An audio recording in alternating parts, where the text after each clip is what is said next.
Du nouveau à Kinshasa, PKM Invest Shop, distributeur des produits électroniques grand public et du prêt-à-porter. Retrouvez les meilleures offres et promos des smartphones, laptops, accessoires et du prêt-à-porter à des prix inédits. Nos adresses: commune d'Engaliema, avenue Colonel Mongiba, numéro 3, quartier Bassoko, référence rond-point magasin Kintambo, à côté de la station Total. Limité 7e rue résidentielle, place commerciale, voire l'immeuble à l'Italia. Pour tout contact, appelez au 0425 016 33 65. PKM, c'est la qualité. PKM, C'est la différence. PKM. C'est la satisfaction. Puisque nous sommes tous Congolais, nous n'avons qu'une seule nation, la République démocratique du Congo, notre patrie. Nous avons le devoir de l'aimer et l'obligation de la faire développer à travers notre sens patriotique et nos belles actions. Chers patriotes, il est temps. Rejoignez-nous dans la campagne citoyenne et éducative de sensibilisation sur le changement de mentalité.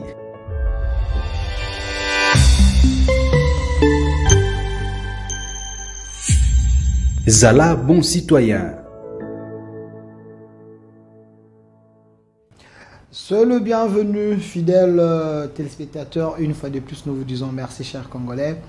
Vous êtes en train de nous suivre depuis les États-Unis, depuis le 26 province de la République démocratique du Congo. Partout en Afrique, vous êtes en train de nous suivre en direct sur votre chaîne 10e rue télévision, le temple de la démocratie, la chaîne qui est du bon côté de l'histoire. Vous êtes en train de nous suivre aussi sur notre chaîne YouTube au Centre TV et Delcas Télévision. Cette émission, vous avez l'habitude de suivre ça dans plus de 15 chaînes qui nous relaient sur la place publique. On vous avait annoncé la présence aujourd'hui d'une tête bien faite de la République. Lui, il s'appelle M. Yves Kisombe. Il est président du sursaut patriotique, vice-président du regroupement politique Les Centres. Il est également avocat au barreau de Kinshasa Gombe, ancien député national et ancien vice-ministre des Affaires étrangères. Il est ici avec nous, M. Yves Kisombe. Soyez le bienvenu. Merci beaucoup. 10e rue télévision. Merci beaucoup, cher frère. Voilà. Mais j'ai oublié, je ne sais pas si j'ai oublié, récemment j'avais suivi l'une de vos vidéos, vous étiez présenté comme porte-parole du ministre de la Justice. C'est encore d'actualité? Toujours. Nous sommes au service de la République et de la nation. Partout où il est fait appel à nous, tant qu'il n'y a pas d'incompatibilité, nous servons la République. Peut-être est-ce la meilleure façon pour nous de montrer ce patriotisme? C'est à travers le service public, le grand service public qu'est la vie politique. Alors, M. Yves Kisombe, vous n'êtes pas un politicien d'aujourd'hui, vous êtes parmi les têtes bien faites de la jeunesse de 2000 jusqu'à aujourd'hui. Vous avez représenté cette jeunesse montante. Nous, quand on était encore à la maison, on vous suivait, on suivait vos interventions au Parlement. Vous nous épatez, mais aujourd'hui, quand même, vous êtes devenu de vétérans dans la politique, selon plusieurs personnes. Ah oui, on a plus de 20 ans d'engagement politique au niveau national. Moi, j'ai, comme d'autres, commencé relativement jeune, puisque j'avais encore 30 ans, quand je me suis lancé au niveau national, quand j'ai été nommé porte-parole du MLC, qui était un des plus grands partis, déjà à l'époque, comme aujourd'hui d'ailleurs, j'avais 32 ans. Donc, MLC de Jean-Pierre Bemba, je pense. MLC, oui, il n'y a qu'un seul MLC, c'est Jean-Pierre Bemba. Parce que Thomas Louaka aussi avait créé... Oui, mais nous parlons bien du MLC. Okay. Thomas Louaka avait créé le MLC libéral, mais qui est devenu ML par la suite. Et donc voilà, le temps passe. Nous avons cette riche expérience, riche parce que nous avons eu à côtoyer les hommes, à travailler pour le pays, à servir le pays comme on peut. Et effectivement, nous avons cette expérience et à l'âge auquel nous sommes arrivés, nous ne sommes pas encore parmi les plus vieux. En politique, je pense que nous sommes encore relativement dans la force de l'âge, hein, à fleur d'âge encore sur le plan politique, grâce à Dieu, comme on dit en lingala, mabendeliwa, hein, donc nous bénissons le Seigneur pour la santé, et tant que nous sommes physiquement et mentalement en bonne santé, nous continuons à servir le Congo. Alors, Monsieur Yves Kisombe, avant de parler de la thématique d'aujourd'hui, qui est également liée à l'actualité, donc le changement de la Constitution est-il nécessaire? On va en parler, mais quand même, j'aimerais que vous puissiez vider les arriérés du public. Hein. Quand j'ai annoncé que je ferais ça, j'ai reçu autant de questions, parce que vous parlez du MLC, M. Massounda revenez sur MLC. On parlait d'il y a 20 ans. Ouais. Mais c'est quand même important. Quelqu'un m'a posé la question, pourquoi Yves Kisombe, quand il fait ses sorties médiatiques, il ne fait pas allusion à ce grand parti qui l'a propulsé sur la place politique? Il m'a même fait rire, il dit il a cherché des vidéos, ou pas des vidéos, des photos.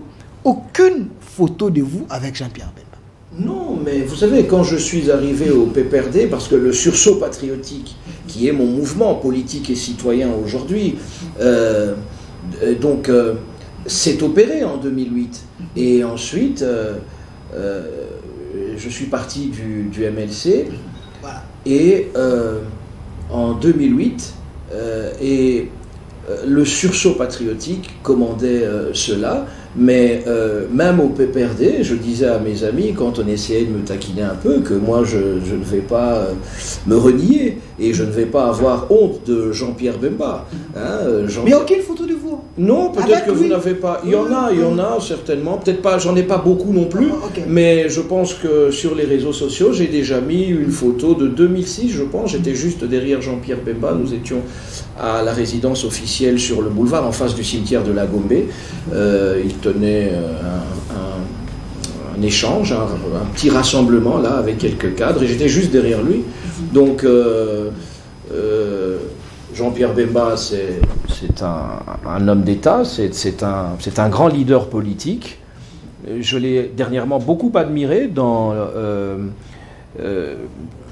sa campagne pour le président Tshisekedi aux dernières élections, à la dernière présidentielle. J'ai beaucoup aimé. Nous sommes en politique, hein, il faut être offensif, il faut être costaud, et j'ai beaucoup aimé. Donc j'ai toujours eu beaucoup d'admiration pour Jean-Pierre Bemba. C'est un modèle pour vous? C'est un modèle de courage, de leadership, et de patriotisme. Moi, il n'y a aucun problème là-dessus, et je n'ai jamais changé de point de vue là-dessus. Même quand j'ai quitté le MLC, je n'ai jamais eu d'attaque personnelle contre Jean-Pierre Bemba. J'ai toujours condamné sa détention à La Haye. J'ai toujours dit que la CPI s'était transformée en cour pénale impérialiste, vous le savez. Ses objectifs sont ratés, parce que la lutte contre l'impunité n'a pas été menée comme il faut, alors que c'est ça qui a prévalu à sa création. Jean-Pierre Bemba a perdu 10 ans, mais je pense que c'est ça aussi la vie des hommes, ce sont des épreuves. Mais ça, c'est une chose. Et donc par la suite aussi, c'est comme pour le président Kabila, que j'ai rejoint par la suite. J'ai quitté le PPRD en 2021. Je ne suis pas du genre à me renier et à dire du mal de là où je suis passé, même si je peux critiquer des choses. Par exemple, pour moi, je considérais que le président Kabila avait cessé de faire de la politique, et qu'il était légitime que je continue à en faire. Donc moi j'ai quitté, je n'ai pas critiqué, rien du tout. Alors, il y a un politicien majeur qui m'a dit, oui, quand vous avez quitté le MLC, c'était les débuts de votre déclin politique, parce que oui, au sein du PPRD, vous étiez englouti par les grands noms. Yves Kisombe n'était pas traité à sa juste valeur. Est-ce que c'était les constats que vous avez fait aussi? Non, moi en politique, je me suis battu pour me faire un prénom, parce que j'avais déjà un grand nom dans ce pays. Donc quand vous parlez de grand nom au PPRD, moi c'est pas ça mon problème. Je pense que j'ai été formé pour être combatif en politique, hein, Delphin Kassongo. Donc c'est pas ça. C'est juste que en politique, c'est le destin aussi qui joue. Hein. Vous savez, il y a beaucoup de gens qui ont essayé de devenir députés nationaux, qui ne le sont jamais devenus. Moi, je le suis devenu. J'ai toujours, dans mes ambitions politiques, voulu devenir ministre. Je ne le suis pas devenu tout de suite. C'est pour servir le pays. Mais le destin a quand même voulu que, à un moment, je sois nommé membre du gouvernement, même si Vice-ministre même si je n'étais pas ministre plein, mais vice-ministre des Affaires étrangères, c'est un grand honneur. J'ai pu, parce que nous sommes au sommet de l'État à ce moment-là. Et donc, vous voyez, même si notre gouvernement n'a duré que 5 mois, j'ai appris beaucoup de choses. Au-delà du droit international que je connais, au-delà des questions théoriques, vous apprenez la réalité, vous vivez l'impérialisme. C'était dans le gouvernement Sami Badibanga. Vous vivez des choses. Et j'ai aussi un souvenir que les gens ne connaissent pas beaucoup, parmi d'autres. À ce moment-là, le président Kabila a beaucoup défendu la souveraineté du Congo. Je ne sais pas ce qu'il est devenu aujourd'hui. J'ai entendu le président de la République l'accuser. Et donc, moi, je sais que le président de la République est un homme bien informé, le mieux informé de nous tous. Mais je ne sais pas ce qu'il en est exactement. Mais ce qui est sûr, c'est qu'à ce moment-là, en tout cas, il défendait la souveraineté du Congo. Et j'ai aussi un autre souvenir, c'est lorsque Étienne Tshisekedi Wamulumba, d'heureuse mémoire, est décédé le 1er février 2017. J'étais dans mon bureau et j'ai reçu instruction de faire en sorte que très rapidement Monseigneur Mulumba puisse bénéficier de son passeport diplomatique pour partir rapidement. Et je le dis avec une certaine joie parce que et satisfaction, parce que je m'en suis occupé personnellement, très rapidement. Je suis même descendu jusqu'à la salle des captures pour qu'on délivre à Monseigneur Mulumba, qui nous a quittés aussi, donc l'oncle paternel du président. Et voilà, donc c'était républicain, puisque nous n'étions pas du même bord politique. Merci. Vraiment, le temps nous fait défaut. Est-ce que cette photo vous rappelle quoi? Ah oui, ça, c'est en 2008, je suis député national, et le président Kabila reçoit les élus de Kinshasa, et donc nous échangeons. Et je me souviens aussi lui avoir glissé un mot sur un peu à C'est le jour qui vous avez débauché? Ou c'est le jour qui vous avait convaincu qu'il rejoignait? Non, moi on ne me débauche pas. Je fais mes choix personnels. Non, mais c'est ça que les gens parlent aujourd'hui. Oui, mais je dis... Donc vous mangez... Non.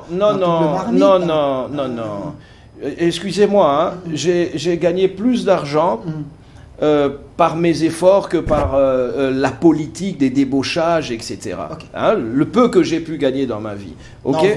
Non, vous êtes né non, on m'a pas débauché. Dans une famille de commerçants, effectivement. Non, moi pour rejoindre le président Kabila, il n'y a eu aucun démarchage, il n'y a pas eu de débauchage ni rien du tout. Aujourd'hui, je soutiens le président Tshisekedi, on ne m'a rien promis, on ne m'a rien de... Moi, je ne fais pas de la politique comme ça, je fais des choix personnels. Des choix personnels? Oui, quand j'ai... Personnel pour l'intérêt général. Pour l'intérêt général? Le service de ma patrie. Alors, dans j'ai estimé après la rupture FCC Cash, que le président Tshisekedi ne méritait pas mon opposition, qu'il ne méritait pas que je m'oppose à lui, qu'il n'y avait pas de raison, il était le président de l'alternance, il y avait lieu de le juger aux actes et de lui donner tout le soutien patriotique qu'il méritait, parce que je sais que c'est un homme de grand cœur, que c'est un homme qui aime le Congo, et il n'y avait pas de raison de m'opposer à lui, surtout pas pour des caciques désabusés, pour des caciques complètement éreinté. Non, je n'allais pas faire ça. J'étais d'accord pour que les caciques méchants, égoïstes, puissent être défenestrés, n'est-ce pas? Et c'est ce qui s'est passé. Monsieur Yves Kissombe, avant de passer à autre chose, mais quand même accepter que je vous pose ce genre de questions, on vous reproche dans l'opinion publique que votre inconstance politique, c'est ce qui a fait que votre intelligence ne soit pas au service de la nation, du moment que vous êtes identifié dans l'opinion comme une tête bien faite. C'est quoi le problème? Vous êtes impatient ou bien? Non, j'ai 52 ans, je ne suis plus jeune, et je ne suis pas encore vieux, au sens où j'ai des amis qui sont devenus ministres après l'âge que j'ai aujourd'hui. J'ai des amis qui sont ministres depuis longtemps et qui le sont devenus à un âge plus avancé que mon âge aujourd'hui. Ok? Le président Vital Kamerhe, à mon âge, il était dans l'opposition depuis 1 an ou 2. Et jusqu'à l'âge de 60 ans, il a traversé le désert sur le plan politique, c'est-à-dire qu'il est resté dans l'opposition. Donc entre 50 ans et 60 ans, il était dans l'opposition. Ensuite, il est devenu... donc il n'était pas au pouvoir, il n'avait pas de fonction. Alors, ce dont les gens parlent, Bruno Tshibala est devenu Premier ministre à quel âge? Donc c'est pour dire que le destin, l'aventure humaine personnelle, il ne faut pas regarder en comparant ou quoi que ce soit, mais voir que les destins sont différents et que, en tout cas, moi je suis heureux d'avoir pu être député national comme je l'ai été. Ce n'était pas facile. Vous vous souvenez des personnalités que j'ai battues en 2006 dans la liste MLC, je veux dire cette liste. Non seulement dans cette liste, mais en dehors de la liste aussi, à la Lukunga, c'était pas évident, mais parce que j'avais fait un parcours politique convaincant, et par la suite, être nommé au gouvernement. Beaucoup n'ont jamais été élus députés, ne sont jamais devenus membres du gouvernement et n'ont pas eu cette occasion donc de servir le pays, soit au niveau du pouvoir législatif, soit au niveau du pouvoir exécutif, ne serait-ce qu'un mois. Et donc, pour moi, ce sont des expériences qui me permettent d'être aujourd'hui plus réfléchi, plus mature en termes d'approfondissement de mes convictions, mais mes convictions sur les sujets ne changent pas. Il n'y a pas d'inconstance sur les sujets qui engagent le patriotisme. Il n'y a pas d'inconstance. Alors, M. Yves Kisumbe... Vous me voyez parler ici sans inconstance du MLC, de Jean-Pierre Bemba, de Joseph Kabila. Il n'y a pas d'inconstance. Autre chose, voilà. Autre chose parce que vous êtes en politique, oui. C'est la dernière question des arriérés. Yves Kisumbe, c'était un rancunier. Yves Kisumbe, dans les salons politiques, c'était un prétentieux. Il pense connaître plus que les autres. Est-ce vous vous reprochez de quelque chose par rapport à ces arguments ou ces allégations, si je peux les dire ainsi? Non, ce sont des a priori trompeurs, hein, parce que l'humilité précède la gloire, c'est biblique, l'orgueil précède la chute. Moi, je n'ai jamais considéré l'orgueil ou l'arrogance comme des qualités. Si j'ai pu donner cette impression à tel ou à tel, c'est vraiment malgré moi, parce que les gens qui me connaissent savent que je suis quelqu'un qui suis d'abord conscient des limites de chacun de nous en tant qu'être humain. Donc, je suis extrêmement social. J'ai toujours, depuis l'enfance, partagé ce qui est à moi, que ça soit matériel ou moral ou intellectuel. Donc je suis un homme, vraiment un homme du peuple. Je n'ai pas que des qualités, j'ai des défauts, mais moi, je peux être chez le président de la République aujourd'hui à telle heure. 2 heures après, je suis avec les mamans qui vendent des bananes, je suis avec des élèves qui rentrent de l'école. Moi, je suis comme ça. Merci. Parce que je connais la vie à tous les niveaux des réalités sociales de notre pays. Alors, M. Yves Kisumbe, allons maintenant dans un terrain très glissant. Avant de parler de la nécessité d'échanger la Constitution aujourd'hui, j'avais fait une émission ici avec Paul Kapita Gabriel, l'un des fondateurs de l'UDPS, Godempoy, Alea Tundu, avec Marie-Josée Foucault, sur 64 ans après, est-ce la classe politique congolaise est-elle naïve ou improductive? Naïve, je ne sais pas. Improductive, certainement. Parce qu'une classe politique productive fait quitter son pays du sous-développement, comme la Corée du Sud, comme les pays émergents aujourd'hui, le Brésil, la Russie, l'Afrique du Sud, etc.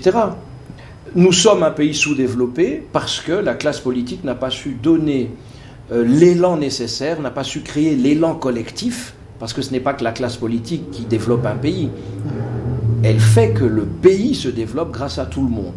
Mais nous sommes encore sous-développés, il faut un véritable sursaut patriotique. C'est pour ça que mon mouvement s'appelle le sursaut patriotique, parce que mon propos n'est pas qu'institutionnel, il n'est pas que politique. Mon souci, c'est l'émergence de mon pays, c'est-à-dire le redressement économique, l'essor économique du Congo et le progrès social. Parce que c'est ça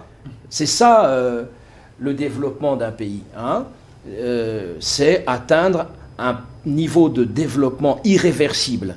Parce que le développement, c'est un processus irréversible. C'est-à-dire que vous pouvez arriver, par exemple, en Belgique aujourd'hui, comme il y a 20 ans, je prends l'exemple de la Belgique que je connais bien, mais vous avez tous les pays développés du monde, c'est-à-dire qu'on ne recule plus.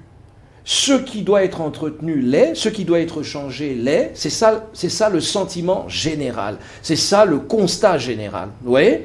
Mais le sous-développement se caractérise notamment par, vous êtes à Kinshasa, vous constatez une urbanisation inachevée, en dehors de l'insalubrité. Vous avez nos routes, vous avez du sable à côté. En fait, d'abord, une ville, c'est un endroit où il n'y a plus de sable. Vous comprenez ? Donc tout est asphalté, pavé, bétonné. Déjà au niveau des infrastructures, hein, sans parler des canalisations souterraines qui n'existent plus. Et donc, ce sous-développement, caractérisé notamment par l'urbanisation inachevée, c'est un témoignage de l'échec de la classe politique, n'est-ce pas?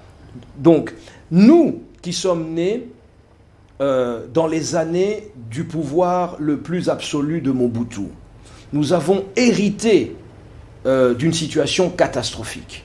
Nous qui sommes nés après l'indépendance. Nos pères, d'une manière générale, la génération avant nous, nous a légué une situation catastrophique sur le plan démocratique, économique et social. Nous avons la responsabilité de redresser les choses, de corriger les choses. Notre génération, donc y compris avec le président Tshisekedi, une génération c'est quand même une tranche d'âge, hein, le président Tshisekedi est notre aîné de 10 ans, 11 ans, je parle de la tranche d'âge, ceux qui ont 5-10 ans de moins que moi, nous avons la responsabilité de transformer cet héritage catastrophique en bilan positif pour nos enfants et nos petits-enfants. Mais je pense que, à l'allure où vont les choses, parce que je sens qu'il y a un problème de relève. Le niveau du débat politique, par exemple, est descendu à un niveau moins acceptable qu'il y a 20 ans. Nous avions des références, nous avions les Nimi Maïdi Kangimbi, les Kamandawa Kamanda, beaucoup de têtes, pas seulement diplômées, mais politiques, qui savent, parce que beaucoup se cachent aujourd'hui derrière les diplômes. Les diplômes, ça ne dit pas votre intelligence politique. Hein? Je dois rappeler, par exemple, que Pierre Bérégovoy n'était pas bardé de diplômes. Il a été un excellent ministre de l'économie et des finances de François Mitterrand. Il a été Premier ministre, mais c'était un autodidacte. Ouais, donc nous, on croit... Un praticien dans les Oui, mais nous, on croit que d'abord, un professeur n'est pas omniscient. Il s'y connaît dans un domaine et dans une particularité de ce domaine. Un docteur en droit ne connaît pas tout le droit de la manière la plus savante. Ce n'est pas vrai. Oui, non, ils sont limités, que ce soit en économie, etc. Un nephrologue n'est pas cardiologue. Vous comprenez? Alors, il faut écarter cette histoire de diplôme. Ce qui compte, ce sont les arguments. Hein? Qu'est-ce que vous dites? Parce que vous savez qu'il y a des gens qui se disent plus savants que les autres, mais quand vous les écoutez, vous voyez que le niveau est très très moyen. Voilà, le pragmatisme n'est pas au rendez-vous. Alors, M. Yves Kisombe, si je vous ai posé cette question, c'est pour que vous puissiez situer la classe politique aujourd'hui, parce que... Elle a échoué parce que le pays, en 60 ans, aurait dû devenir... émergent, pour ne pas dire développé, hein, mais émergent. Nous aurions dû avoir un pays dans une autre situation où la croissance économique aurait permis d'avoir aujourd'hui un PIB 10 fois supérieur à celui que nous avons, etc. La classe politique n'a pas su créer cet élan-là et nous espérons qu'avec... les années qui viennent, les choses changeront et il y a de la volonté. Mais quand vous parlez d'un pays émergent, une parenthèse, professeur Mukoko Samba aujourd'hui, oui. Il est ministre de l'économie. À l'époque, avec Matata, il avait dit le Congo serait un pays émergent en 2030. Vous croyez à cela?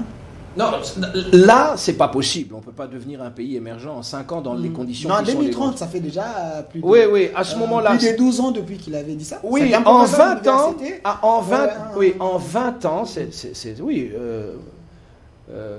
Mbouta Daniel Mukoko Samba est un homme intelligent, un économiste avisé, mais il peut se tromper sur certaines choses. Mais là, en tout cas, il avait raison. Effectivement, c'était possible, mais il n'y a pas eu l'élan collectif nécessaire pour y arriver. Un suivi, mais ça s'appelle l'élan collectif. Parce que les élites ne peuvent pas développer un pays seul, mais ils doivent faire en sorte qu'il y ait un élan collectif qui part des citoyens de toutes les couches, et des dirigeants à tous les niveaux. Alors, M. Yves Kisombe, aujourd'hui, les débats sur la place publique, c'est la nécessité de changer la Constitution ou la révision de la Constitution. J'essaie un peu de finir.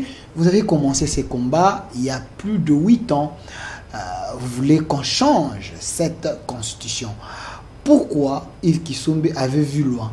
Qu'est-ce qui est mal dans l'actuelle Constitution qui a 229 articles?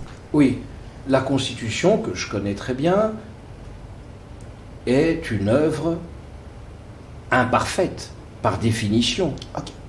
En 2011, j'ai été rapporteur adjoint de la commission de révision constitutionnelle du Congrès.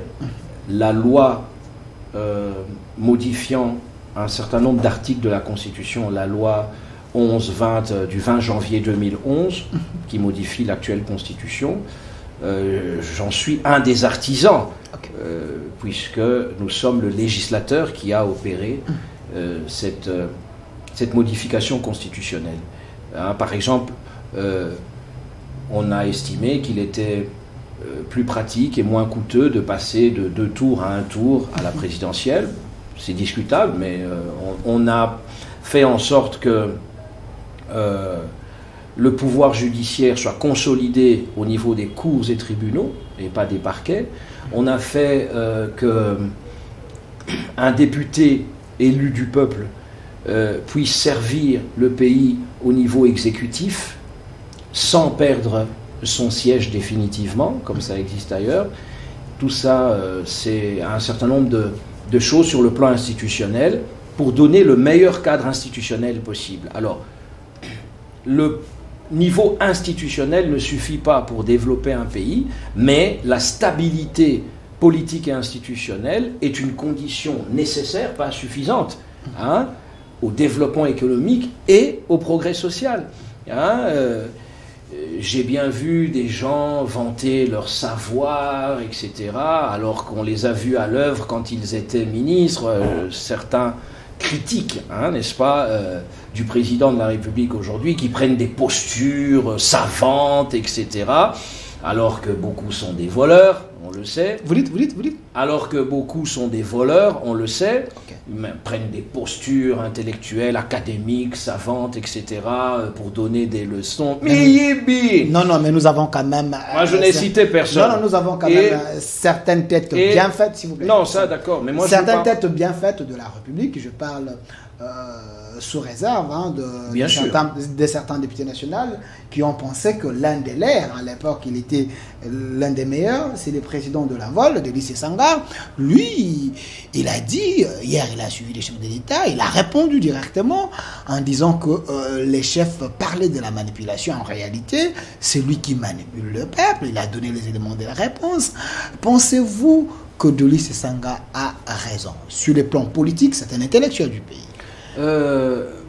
Donc moi je parlais en général de quelques personnalités politiques qui, on est en démocratie, attaquent les positions du président de la République sur la question constitutionnelle. Face aux arguments, on ne parle pas des individus, les arguments avancés par l'homme. Je dis que je les ai suivis, certains sur Twitter, d'autres sur les réseaux sociaux, j'allais dire en images, dans des déclarations, sur des vidéos, etc.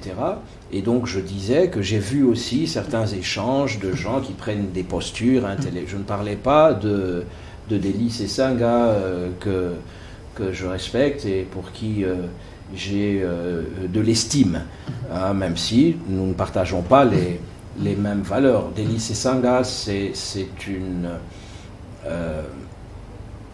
personnalité de haute facture sur le plan intellectuel. Il a été mon directeur de cabinet du vice-président Bemba à l'époque, et par la suite mon collègue à l'Assemblée nationale. Mais ça, il n'y a pas de problème. Ça, lui, oui. Face aux arguments qu'il a avancés... Non, par contre, je ne suis pas d'accord avec lui sur ses positions actuelles. Okay. D'abord, je regrette, je vous ai dit mon admiration, mais je regrette son inconstance sur des questions objectives.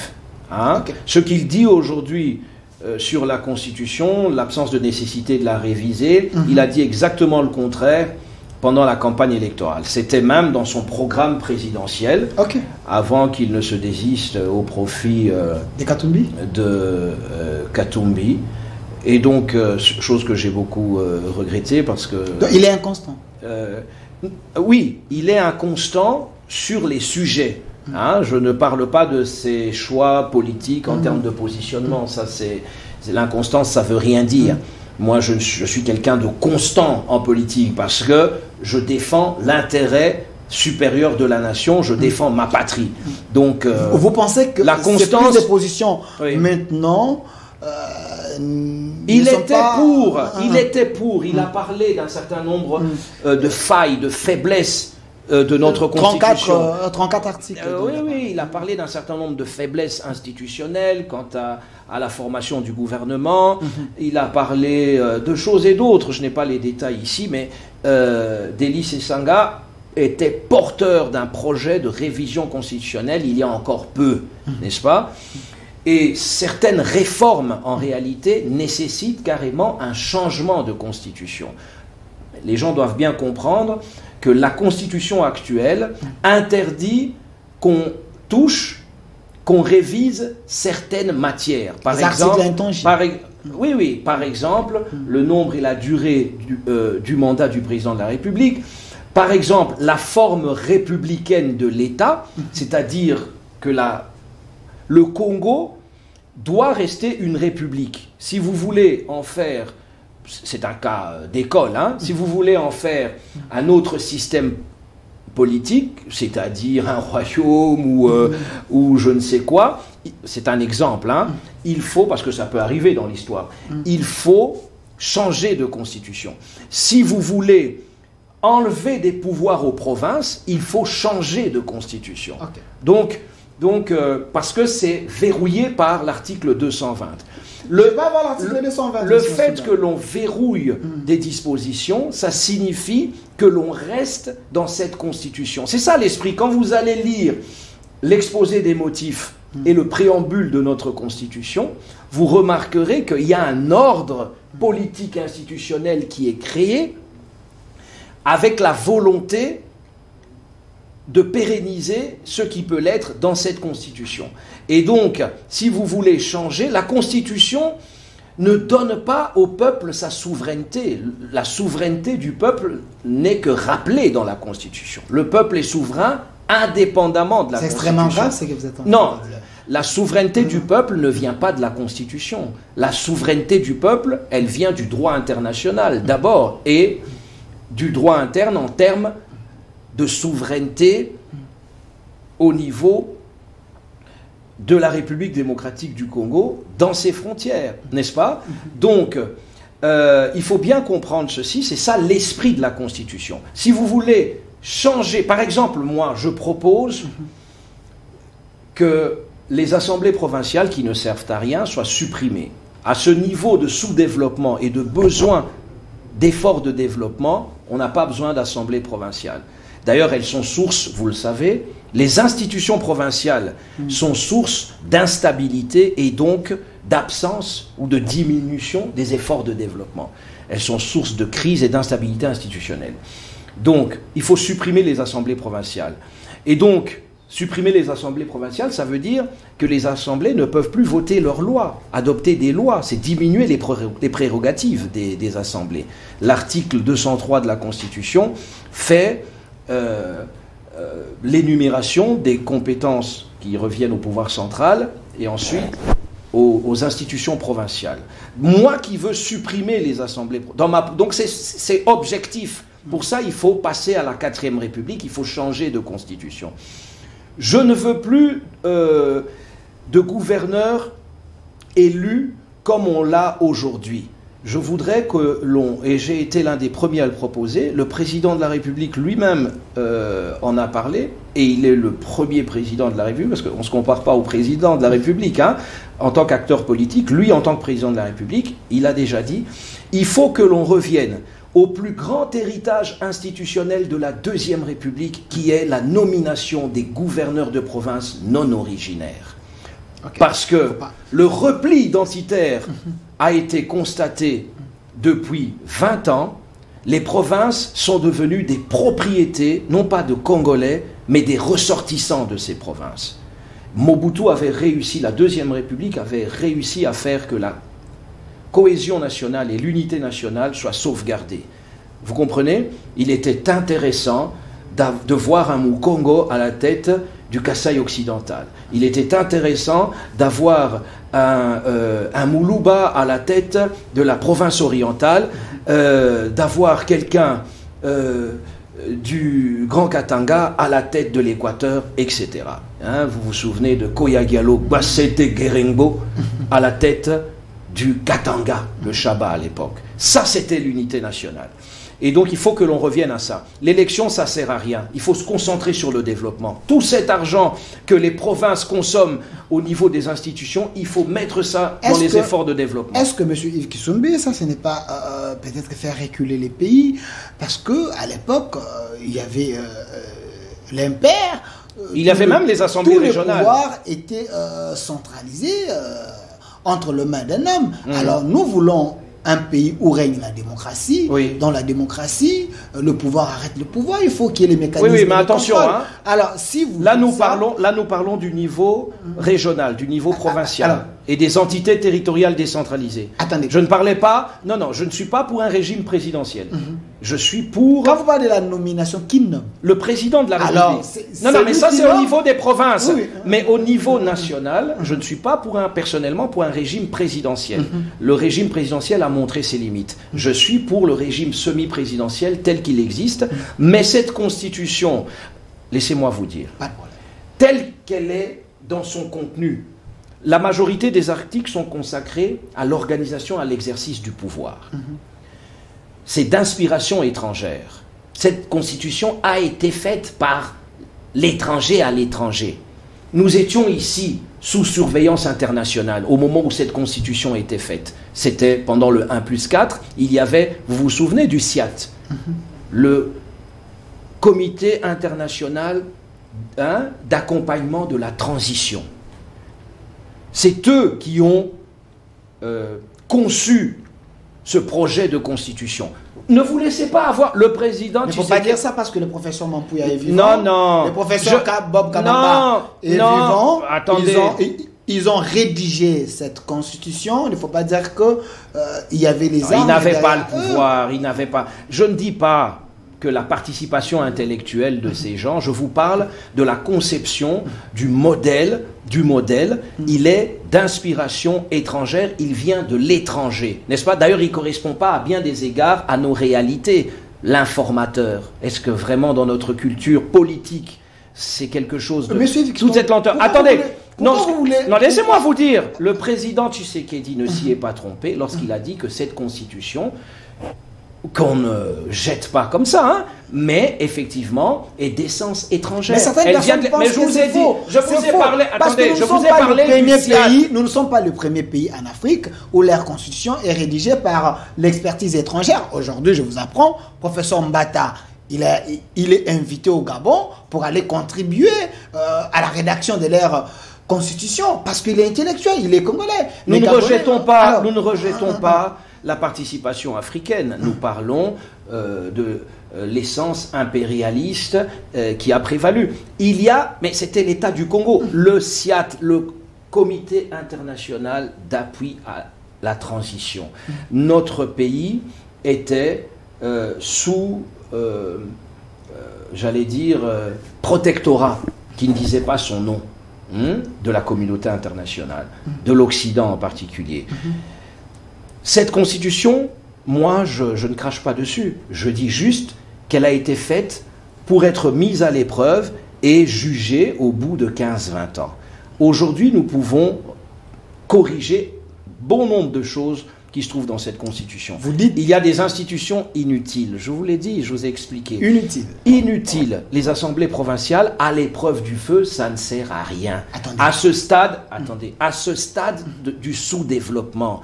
Vous savez, ailleurs, les localités sont des centres de démocratie et d'action économique, sociale, etc., de la vie des gens au plus près. Vous avez dans les communes, vous avez le service de l'emploi, vous avez la salubrité, toutes ces choses-là, vous avez des budgets, etc. Nous n'avons pas ce niveau de développement. Vous voyez, on est même allé jusqu'à faire l'élection des conseillers communaux. Ça sert à quoi dans un pays comme ça? La preuve, le gouvernement central a demandé aux provinces de prendre en charge les conseillers communaux. Je sais qu'au Katanga, par exemple, le gouverneur a dit pas question, il n'a pas ce budget-là, etc. Parce qu'on n'en a pas les moyens. On est encore à un stade où nous sommes dans une situation de détresse, de catastrophe économique et sociale. On ne peut pas se permettre des élections au niveau local et au niveau provincial. Vous risquez d'énerver les gens à la maison. Non. S'il vous plaît, vous risquez d'énerver les gens à la maison. Point de vue. Il y a des légalistes à la maison. Oui. Et cette constitution vous a permis d'arriver au pouvoir. Oui, on parle de réforme, c'est pas pour maintenant. Attendez, mais quand vous dites que il y a les institutions inutiles.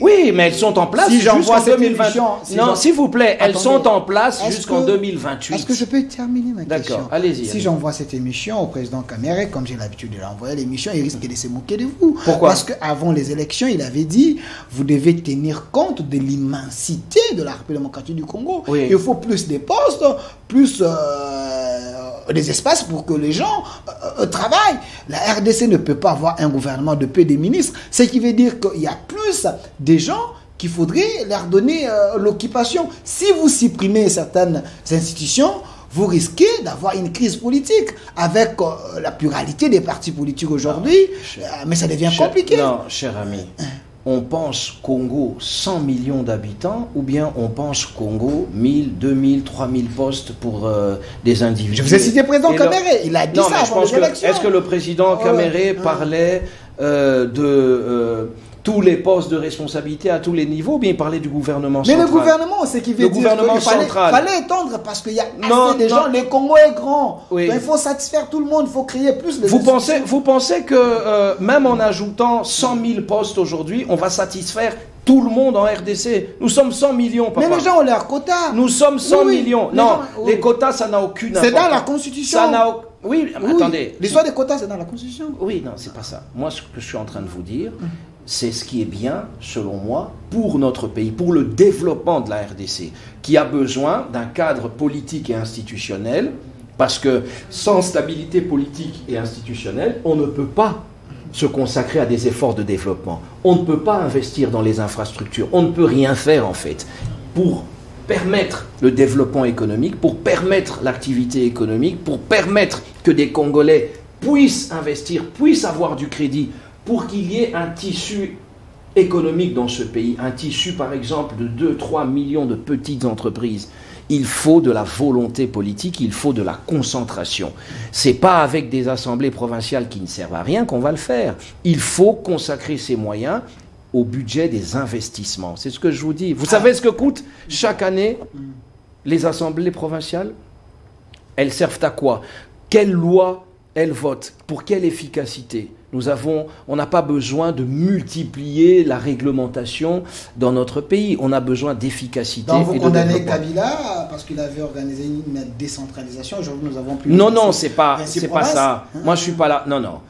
C'est la Constitution de 2006. Mais si vous dites qui est d'inspiration étrangère, qui n'a pas tenu compte des réalités, mais on avait besoin d'un nouvel ordre politique. C'est le Comité international d'accompagnement de la transition, qui est donc les États-Unis, la Belgique, la France, qui sont comme toujours à l'inspiration de cette Constitution. Alors, okay? M. Massoud a révélé sur l'article 220 de la Constitution, parce que je suis Cholet, et tant d'autres personnes en train de dire, cet article reste intangible et inviolable. Comment vous pouvez essayer de bouger cet article intangible. Je peux lire pour vous. La forme républicaine de l'État, Oui. les principes du suffrage universel, la forme représentative du gouvernement, le nombre de la durée des mandats du président de la République, l'indépendance du pouvoir judiciaire, le pluralisme politique et syndical ne peuvent faire l'objet d'aucune révision constitutionnelle et formellement interdite toute révision constitutionnelle ayant pour objet ou pour effet de réduire les droits et libertés de la personne ou de réduire les prérogatives provinciales. Voilà. Des entités territoriales Voilà. et décentralisées. Voilà. Donc cet article est cadénancier. Oui. Donc vous ne pouvez pas. Non, on ne peut pas. Si vous voulez le faire, vous devez quitter cette constitution. Vous devez adopter une nouvelle constitution, celle-ci sera abrogée. Ça, c'est pas la Bible. Vous comprenez? Mais c'est la loi mère quand même. Non, attendez. C'est pas la Non, Bible, quand mais- je dis que c'est pas la Bible, vous comprenez ce que je veux dire. La Bible, elle change pas. Donc- Ça peut changer. Ça, c'est l'œuvre du peuple congolais. Ce texte n'est pas au-dessus du peuple congolais. La souveraineté qui est reconnue à l'article 5 de la Constitution, c'est un rappel. Ce n'est pas la Constitution qui donne la souveraineté au peuple. Le peuple est souverain de par le droit international et de par son existence en tant que peuple congolais sur un territoire avec des attributions, avec une population précise. Vous comprenez? Et une des premières leçons en droit constitutionnel, c'est de rappeler que ce n'est pas l'État qui crée la Constitution. C'est la Constitution qui crée l'État. Ok. Ça veut dire que l'État congolais tel qu'il existe aujourd'hui dans sa forme et dans son système politique, le régime semi-parlementaire, semi-présidentiel, cet État, l'organisation et l'exercice du pouvoir sont régis parce que cet État, vous allez me dire l'État congolais existe depuis... Oui, mais cet État tel qu'il existe aujourd'hui, c'est sous cette constitution. Donc il est créé par cette constitution. La constitution peut changer. Si vous voulez changer de constitution, à ce moment-là, il faut retourner au référendum. Ok? Donc, les droits de l'homme, à l'article 220, personne n'a envie d'y toucher. La durée et le nombre de mandats du président de la République, certains peuvent y toucher. On a remarqué, moi par exemple, je pense que la durée des mandats, 5 ans, en réalité, dans un pays sous-développé, ça sert à rien. Dawel parle de 7 ans. Il faut, parlez- pas 10 ans. Vous J'ai savez combien suivi, et d'ailleurs j'ai suivi, je salue Maître Kabenge là, mon éminent confrère du barreau de la Gombe. J'ai suivi ses propositions, elles sont intéressantes. D'ailleurs, lui-même a dit que c'est sur la table, c'est pour discuter. Voilà des gens avec qui nous devons réfléchir Ouvert d'esprit. sur la nécessité de réviser pour améliorer les choses ou de changer de constitution. Moi, ce que je propose, moi je ne suis pas pour ou contre le changement de constitution comme ça. Moi, je suis pour ou contre certaines choses. Par exemple, je suis pour la suppression des assemblées provinciales. Hein? Je suis pour la nomination des gouverneurs de province. Tout ça, ça signifie que je touche à un article à un article de la Constitution, à une disposition de l'article 220, c'est-à-dire que je ne peux pas réduire les prérogatives des provinces et des ETD. Si je propose quelque chose qui réduit les prérogatives, par exemple, les assemblées provinciales élisent les gouverneurs, Ok. moi je leur supprime ce droit-là, alors je dois changer de constitution. Vous comprenez? La révision constitutionnelle... Elle est interdite par cette constitution. Attendez, mais la pas révision de la Constitution est constitutionnelle. Et les changements de la Constitution le changement de la n'est pas constitution. constitutionnel. Non, c'est constitutionnel, sinon vous n'auriez pas un article verrouillé. L'article qui verrouille certaines dispositions, qu'on ne peut pas réviser. L'esprit de la Constitution, c'est quoi? C'est que si vous voulez réviser ce qui ne peut pas l'être, vous devez quitter cette Constitution. Attendez, monsieur Yves Vous devez Sommet, changer de vous êtes un constitution. avocat de profession, il ne faut pas nous amener dans les maraboutages, s'il vous plaît. Donnez-moi... attendez, un peu de... Non, s'il vous plaît, donnez-moi un argument constitutionnel qui vous donne le pouvoir de changer cette constitution.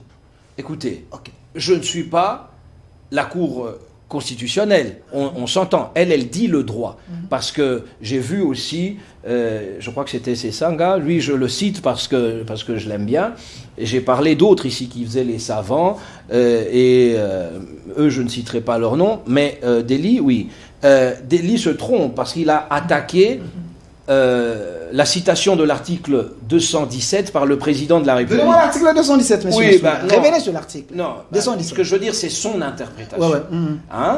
Il n'est pas la Cour constitutionnelle, c'est la Cour constitutionnelle qui donne l'interprétation officielle. C'est un homme éclairé de la République. Non, plusieurs réformes au pays. Non, je vous non. Il n'y a pas d'argument d'autorité qui vaille dans le débat politique ou dans le débat scientifique. Il n'y a pas d'argument d'autorité. Il faut défendre ses idées. Moi, je vous explique.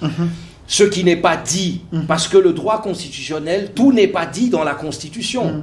Je vous dis, en tant que juriste, en tant que acteur politique qui connaît la Constitution, je vous donne ma lecture de ces dispositions de l'article 220. Je vous ai expliqué que si vous voulez... 220 dit, il y a des matières pour lesquelles on ne peut pas faire de révision. Le droit constitutionnel congolais vous dit, si vous voulez, malgré tout, toucher à ces dispositions, vous devez changer de constitution. Le changement de constitution, c'est constitutionnel, puisque ça existe. Cette constitution, elle n'existait pas avant 2006. Il y a eu un changement de constitution. Vous comprenez? Il y a quand même un vide. Quel vide? Sur le plan de la Constitution. Quel vide? Quand on parlait du changement de la Constitution, selon... Non, il y a toujours des dispositions transitoires dans une Constitution. Vous comprenez? Et ensuite leur mise en œuvre ne concerne pas l'actuelle législature. Ça entrera, si c'est adopté l'année prochaine, ça entrera en vigueur après 2028. Alors, M. Rasoul a l'article 217 parce que M. Sesanga, il a aussi placé un mot sur la souveraineté. Je peux lire pour vous l'article 217 de la Constitution. La République démocratique du Congo peut conclure des traités ou des accords d'association ou des communautés comportant un abandon partiel des souverainetés en vue de promouvoir l'unité africaine. Le chef de l'État dit que cet article nous met en danger. C'est un acte devant de la République où la RDC peut céder sa souveraineté à certains pays africains, et Sesanga dit non. Et votre compréhension de l'article, c'est quoi? Moi, je ne sais pas si Sesanga est au courant des velléités, mais je suis sûr qu'il ne peut pas ne pas être au courant, est au courant des velléités hégémoniques de certains de nos voisins. Je ne sais pas si Sesanga est au courant, parce qu'on n'est pas là pour ne parler que de lui, mais on parle de ça. De l'article. Je ne sais pas s'il est au courant de la volonté de balkanisation de notre pays par certaines puissances et certains intérêts. Moi, je sais que le président Tshisekedi est informé de beaucoup de choses. Et il a raison. Il faut changer de constitution, selon moi, parce qu'il faut évacuer, n'est-ce pas, notamment les choses dont je vous ai parlé. Mais ça, on peut le réviser par une révision. Moi, je suis pour le changement. Je suis pour le passage à la 4e République. Mais ici, le président a raison. Il faut écarter toute possibilité de cession, vu notre histoire, de cession à un moment donné, même si ça se fait, même si ça existe depuis 67, etc., même si cela peut se faire par référendum, nous écoutons le peuple congolais, et le peuple congolais est attaché à ces 2 345 409 km² et ne veut pas en lâcher, ne veut pas envisager même théoriquement de lâcher 1 km². Nous ne sommes pas les seuls. Donc, il y a des traités internationaux où certains pays africains ou du monde a signé, où chaque pays peut céder un peu sa souveraineté. Aujourd'hui, avec la CPI, donc la CPI peut venir chez vous, prendre quelqu'un parce que vous avez cédé votre souveraineté. Non, c'est pas ça. On parle de territoire ici. On parle de territoire. Non, je voulais donner un exemple. Là, je suis d'accord. C'est normal. Les États sont quelque part connectés, interdépendants. Il n'y a pas un État qui vit en autarcie complète. Donc les relations internationales, c'est ça. Mais le président de la République, moi j'admire la pertinence et la percussion de ses propos. J'ai l'impression qu'il revoit ça avant toute prise de parole en public parce qu'elles sont parfaites. Il dit avec beaucoup de justesse ce qu'il faut dire. Hein? Et ni l'Église catholique, ni personne, ni une frange de la société civile, ni une partie de la classe politique ne l'empêchera d'exercer ses prérogatives de président de la République, qui consiste notamment à montrer le cap, quitte aux Congolais à le suivre ou pas, mais à montrer le cap, à dire il faut, à un moment donné, lui, il ne se prononce pas tout de suite, mais il est sûr d'une chose et il nous l'a dit, il faut que les choses soient améliorées. Une commission nationale va réfléchir sur les meilleures propositions à faire au président de la République, et ensuite il verra s'il faut passer par les élus ou directement par le référendum. Alors, M. Kisombe, quand le président dit, il regrette de certains comportements d'un clergé, le père de l'Église, mais j'ai suivi Cholet, qui dit clairement que l'article 217, c'est juste ce que le régime veut mettre à la place publique pour mentir l'opinion.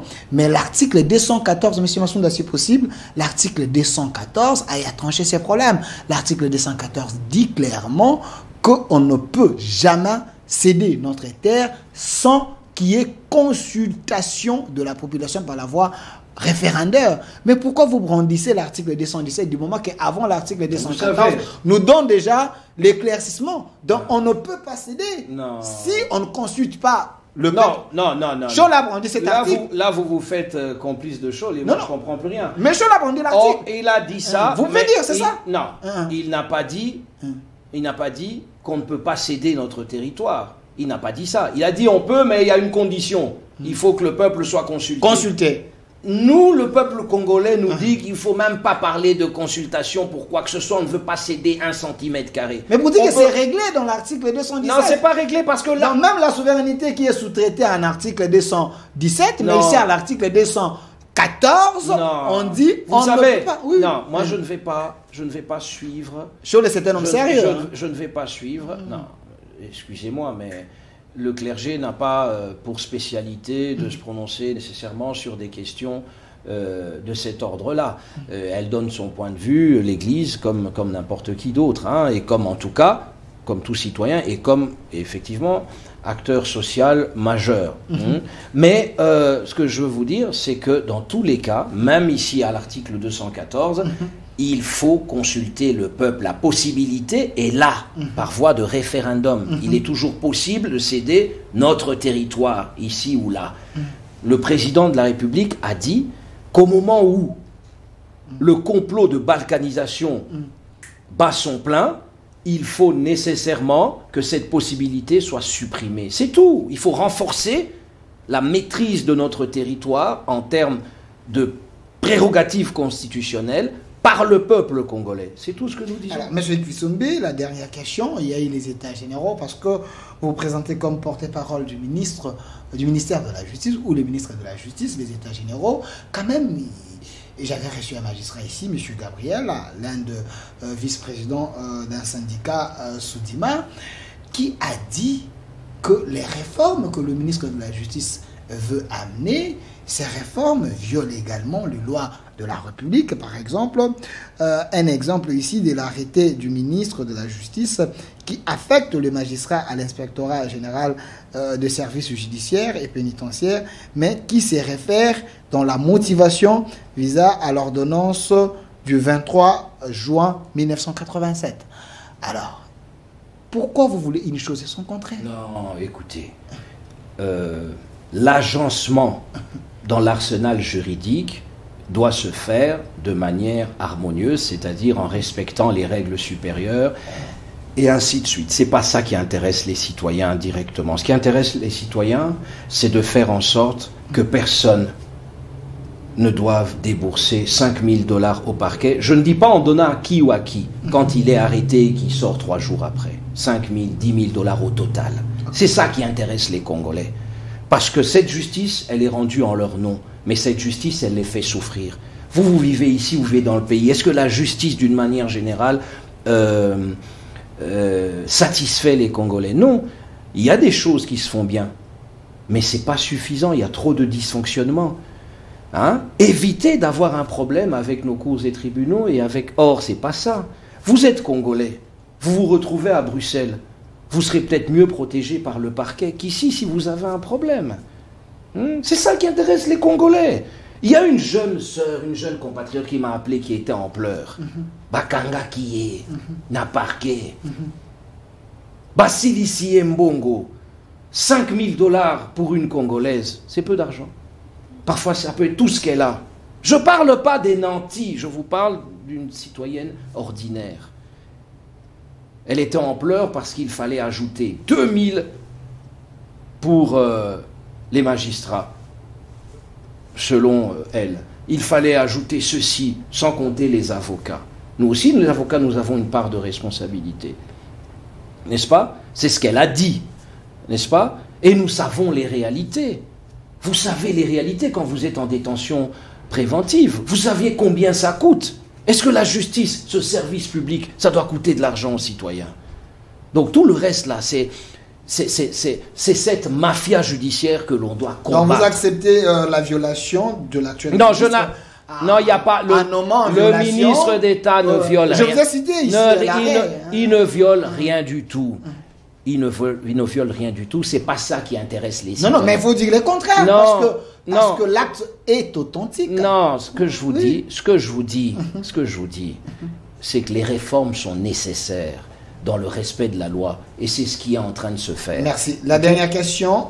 Monsieur Massounda, je peux avoir l'illustration ici d'une ancienne émission du ministre de la Justice, Monsieur Constant Moutamba, quand il était encore candidat président de la République. Il a été reçu à la RTNC.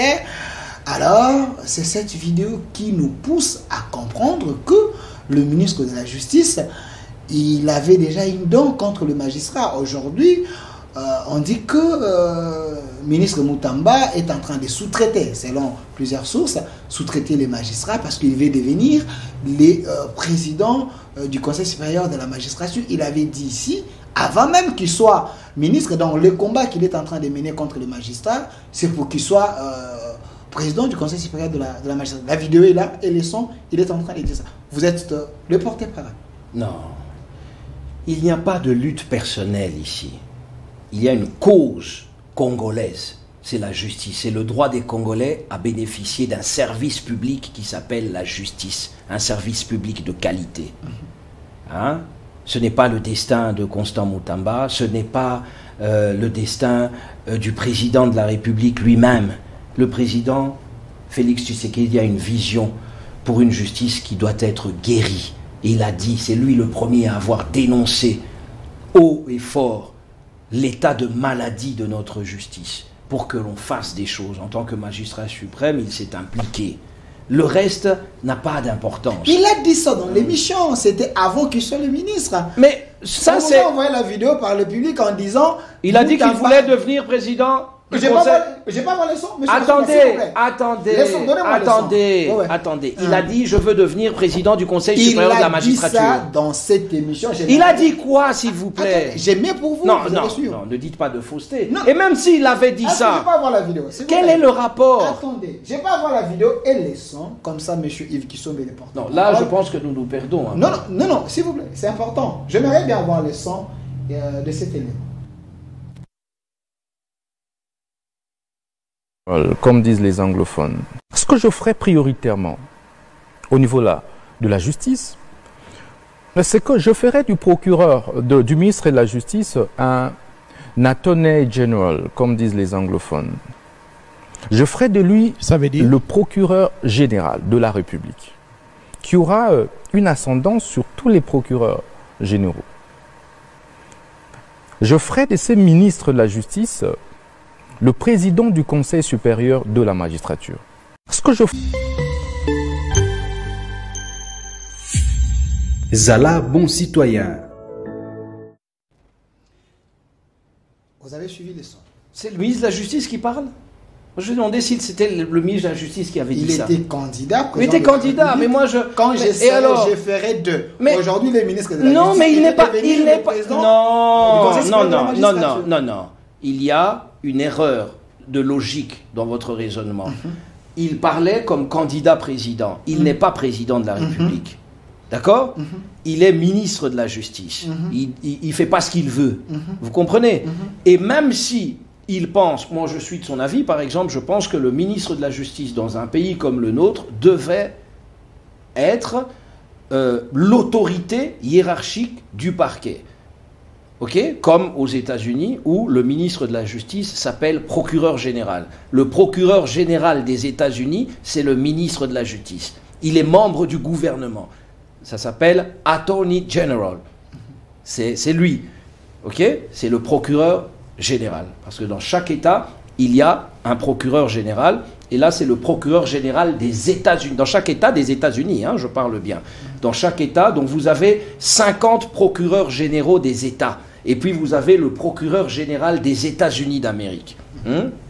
Et donc, je suis pour cette façon, mais ce n'est pas dans notre législation actuellement. Ce que nous voulons, c'est que, et ça a été proposé aux États généraux, c'est que l'autorité du ministre soit renforcée. Ça, ce n'est pas le ministre qui l'a voulu seul, c'est l'ensemble des acteurs du secteur de la justice, sauf un certain syndicalisme débridé. Hein? Mais nous ne sommes pas pour le corporatisme, nous visons l'efficacité. Est-ce qu'il y aura l'indépendance de la justice si lui, les politiques, devient... Non, ça c'est le parquet. On ne touche pas à l'indépendance des juges. Hein? Il y a deux types de magistrats. Il y a les magistrats du parquet et il y a les juges, hein, qui sont les magistrats du siège. Eux, ils sont assis, comme on dit. Hein? Les magistrats debout, les magistrats du parquet, debout parce que pendant le procès, pour parler, le procureur se lève. Hein, ou son adjoint qui est à la séance se lève, le juge reste assis. Et donc, on ne touche pas à l'indépendance du pouvoir judiciaire. Le juge reste indépendant, inamovible. On ne peut le permuter qu'en cas de promotion ou à sa demande ou pour des situations de ce genre-là. C'est bien délimité. Okay? C'est la condition de son indépendance, l'inamovibilité. On ne peut pas le changer. Ça reste. Le parquet, c'est autre chose. C'est en dehors du pouvoir judiciaire. C'est attaché au pouvoir judiciaire. C'est ça l'article 150. Le pouvoir judiciaire, ce sont les cours et tribunaux. Le parquet relève davantage de l'exécutif. Et nous voulons que ça soit plus net. Plus net. Mais ça ne fait pas du ministre... Il n'y a aucune proposition. Ça, c'était une proposition et ça tient la route dans sa logique, dans ses propositions, comme candidat président. Ici, il est ministre de la Justice et le président de la République, c'est Félix-Antoine Tshisekedi Tshilombo. Merci, monsieur Yves Kisombe. Regardez la caméra, 30 secondes. Qu'avez-vous envie de dire que vous n'avez pas dit? C'est aussi votre mot de la fin. Le sursaut patriotique est nécessaire pour développer notre pays, pour sortir du sous-développement. Le regard centriste, parce que je suis centriste, c'est la voie de la raison. Nous ne sommes jamais dans les extrêmes. Voilà pourquoi nous pensons qu'il y a toujours une voie médiane pour faire avancer le Congo. Mais face aux dangers qui guettent notre pays, sa survie, il faut faire confiance au président Tshisekedi, qui n'est pas là pour s'éterniser au pouvoir, qui est là pour léguer un Congo en meilleur état pour les générations futures. Et c'est ça que moi, je suis personnellement et que je vous demande de suivre aussi. Les vociférations, les critiques acerbes d'une opposition en mal de pouvoir doivent être écartées de votre analyse et de votre soutien. Ne suivez pas la voie de ceux qui sont en réalité les complices des ennemis du Congo. Beaucoup, vous les avez appris à travers les réseaux sociaux. Oh, ils sont à Kigali, ils sont ici. C'est toujours comme ça que ça se passe. Nous avons le sursaut patriotique à vous proposer pour l'avenir de notre pays. Merci. Merci, monsieur Yves Kisombe. Je précise que vous êtes président du sursaut patriotique, vice-président du regroupement politique Les Centres, aussi avocat au barreau de Kinshasa, Gombe, ancien député national et ancien vice-ministre des Affaires étrangères. Merci d'avoir répondu à notre invitation. Merci également à vous. Cette émission est déjà en direct sur notre chaîne YouTube au Centre TV et Delca Télévision. Un grand merci à mon réalisateur, monsieur Massounda, la main ingénieuse, et monsieur Jimmy qui était du côté de la régie finale. Suivez et laissez vos commentaires. les débats continuent sur notre YouTube et dans les réseaux sociaux. Au revoir. Du nouveau à Kinshasa, PKM Invest Shop, distributeur des produits électroniques grand public et du prêt-à-porter. Retrouvez les meilleures offres et promos des smartphones, laptops, accessoires et du prêt-à-porter à des prix inédits. Nos adresses: commune d'Engaliema, avenue Colonel Mongiba, numéro 3, quartier Bassoko, référence rond-point magasin Kintambo, à côté de la station Total. Limité 7e rue résidentielle, place commerciale, voire l'immeuble à l'Italia. Pour tout contact, appelez au 085 016 33 65. PKM, c'est la qualité, PKM, c'est la différence, PKM. c'est la satisfaction.